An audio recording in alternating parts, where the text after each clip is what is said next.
পালাবো কোথায়, দেশেই মরব। চট্টগ্রাম বন্দর পরিদর্শনে গিয়ে এমন কথাই বললেন নৌ পরিবহন উপদেষ্টা অবসরপ্রাপ্ত brigadier general doctor M Sakhawat Hossain. বিদেশি কোম্পানিকে টার্মিনাল দেওয়ার ক্ষেত্রে চুক্তিতে কিছুই গোপন করা হচ্ছে না এবং দেশের ও বন্দরের ক্ষতি হয় এমন সিদ্ধান্ত নেবে না বলে জানান তিনি। দেশের বাইরে তার কিছুই নেই বলে মন্তব্য করেন উপদেষ্টা। প্রাণ সসের মাখামাখি টেস্ট নুডলসকে করে তোলে আরো ইয়ামি আরো জোস। প্রাণ সস, সসের বস। পতেঙ্গায় লালদিয়ার চরে 14 একর জায়গা জুড়ে নির্মিত হয়েছে 10,000 কন্টেইনার ধারণ ক্ষমতা সম্পন্ন নতুন ইয়ার্ড। সকালে উদ্বোধন করেন নৌ পরিবহন উপদেষ্টা। এ সময় তিনি বন্দরের টার্মিনাল পরিচালনার দায়িত্ব বিদেশি অপারেটরকে দেওয়ার পক্ষে যুক্তি তুলে ধরেন। আন্তর্জাতিক অঙ্গনে যদি আপনাকে যেতে হয় তাহলে আপনাকে আন্তর্জাতিক পর্যায়ে যে সমস্ত এফিসিয়েন্সি আছে সেই সব এফিসিয়েন্সির তাদের কাছে আপনাকে যেতে হবে।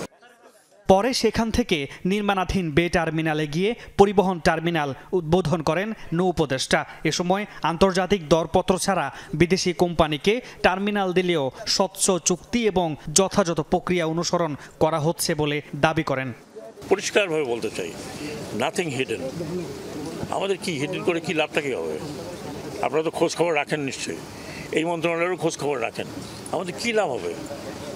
আমার কোনো চাচা না মামা না আমার কোনো বাড়িঘর আছে আপনাদের অন্যদের মতো, যা আমার ওখানে বাড়ি আছে উনি এই করছেন।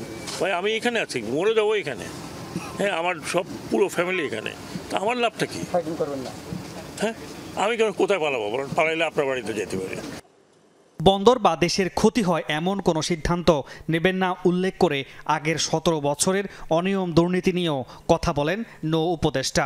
আমাদের দেশের ক্ষতি করে বা আমার বন্দরদের আর্নিং ক্ষতি করে এপিএম টার্মিনাল কেন, যে কোনো টার্মিনাল অন্য আরও বড় শক্তি আসলে আমরা দেবো না। গত 17 বছর যখন এখানে এই বন্দরে লুটপাট চলছিল সেটা তো তখন কথা বলেন। I am sorry, this is what আমি জানি আমার উপরে অনেক ইট পাটকেল নিক্ষেপ হবে, বাট আই ডোন্ট কেয়ার।